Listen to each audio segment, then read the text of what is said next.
A Bill of Rights is what the people are entitled to against every government, and what no just government should refuse or rest on inference.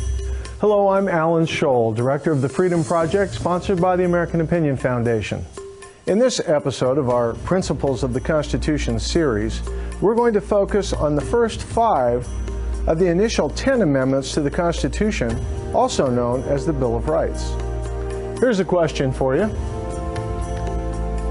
True or false, the Bill of Rights was designed to give more power to the federal government?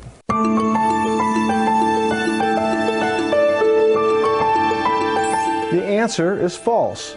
The Bill of Rights was actually designed to put limitations on government.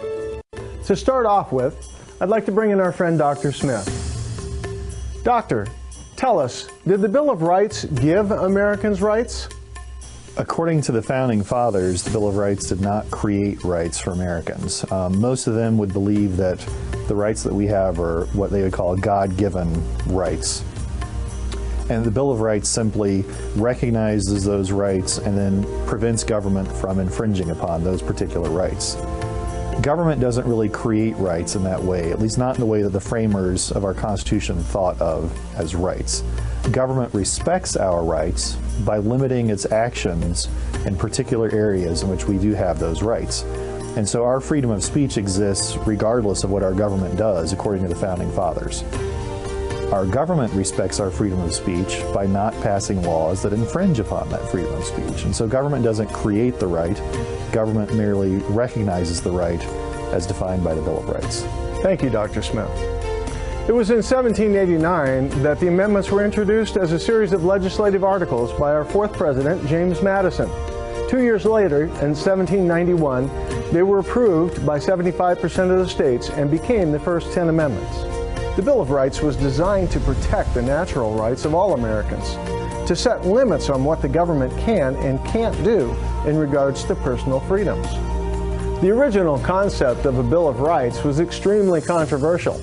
Many argued that it wasn't necessary.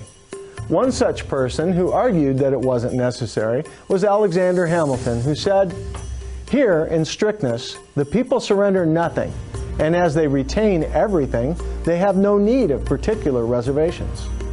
In other words, Hamilton feared that by listing specific rights, any rights that weren't listed might be lost. Someone who was very much in favor of a Bill of Rights was Thomas Jefferson, who said, "Half a loaf is better than no bread. If we cannot secure all our rights, let us secure what we can." The Bill of Rights reserves all rights not mentioned in the Constitution to the people themselves or the states. Originally, 12 articles were proposed, but only the last 10 were ratified by the states. The articles not originally included were Article 1, which dealt with the number of U.S. representatives, Article 2, which limited the power of Congress to increase its own salaries, which was eventually added as the 27th Amendment. Looking at the first 5 amendments, the first establishes individual freedoms such as free speech, free press, and free assembly.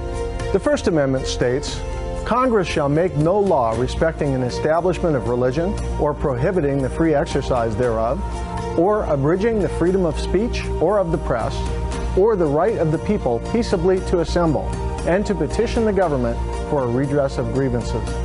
In other words, the Founding Fathers wanted the citizens to be able to critique the government without risking punishment. The Second Amendment has to do with the militia and the right to keep and bear arms. It states, "A well-regulated militia, being necessary to the security of a free state, the right of the people to keep and bear arms shall not be infringed." The Founders had come from countries where the only people who had weapons were the soldiers.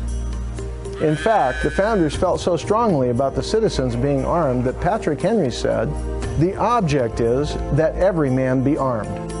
The Third Amendment deals with soldiers forcing their way into private homes. It says, "No soldier shall, in time of peace, be quartered in any house without the consent of the owner, nor in time of war, but in a manner to be prescribed by law." This amendment was made because British troops were staying in American homes without permission. The Founding Fathers wanted to make sure this never happened again. The Fourth Amendment focuses on the rights Americans have if law enforcement wants to search your property. In more detail, it says, "The right of the people to be secure against unreasonable searches and seizures shall not be violated."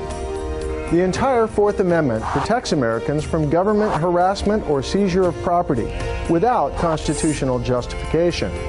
It is really the only amendment that confirms the right of private property and requires law enforcement to prove legal cause before entering your property for any purpose. The Fifth Amendment covers rights found in the court system, including due process and being charged with the same crime twice. No person shall be held to answer for any capital or otherwise infamous crime unless on a presentment or indictment of a grand jury. Nor shall any person be subject for the same offense to be twice put in jeopardy of life. The Fifth Amendment also protects citizens from testifying against themselves, and it protects personal property. Did you get all that? Let's find out. Question 1, true or false? The Bill of Rights gave Americans rights.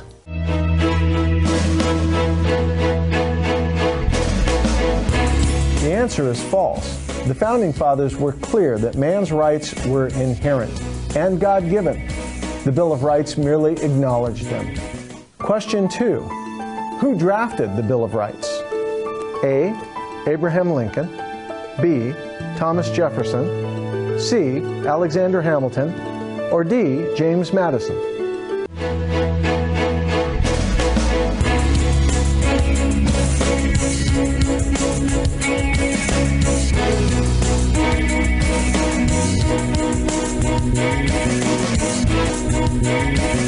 The answer is D, James Madison.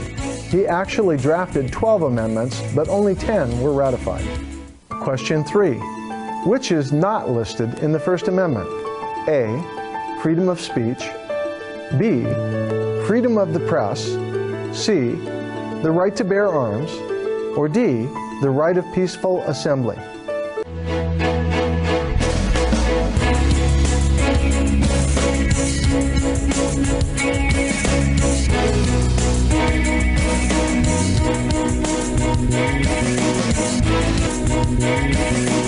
And the answer is C. The right to bear arms is protected under the Second Amendment. Question 4. The Third Amendment deals with what? A. Freedom of the press. B. The right to bear arms. C. Quartering soldiers. Or D. Double jeopardy.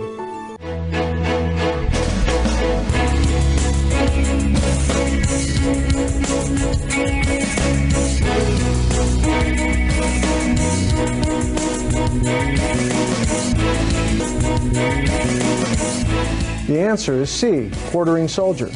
The founders wanted to be sure soldiers stayed in designated barracks and not people's homes. Question 5. The Bill of Rights contains what?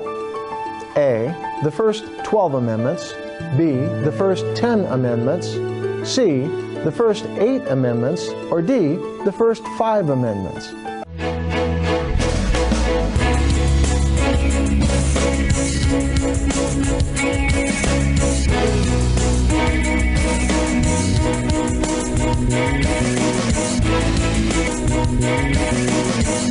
The answer is B. James Madison submitted 12 originally, but only 10 were ratified. How did you do? Hopefully we were able to teach a little more about the Bill of Rights, the first 10 amendments to the United States Constitution. Next time we'll take a look at the last 5, or the second half, of the Bill of Rights. I'm Alan Scholl for the Freedom Project. Welcome home.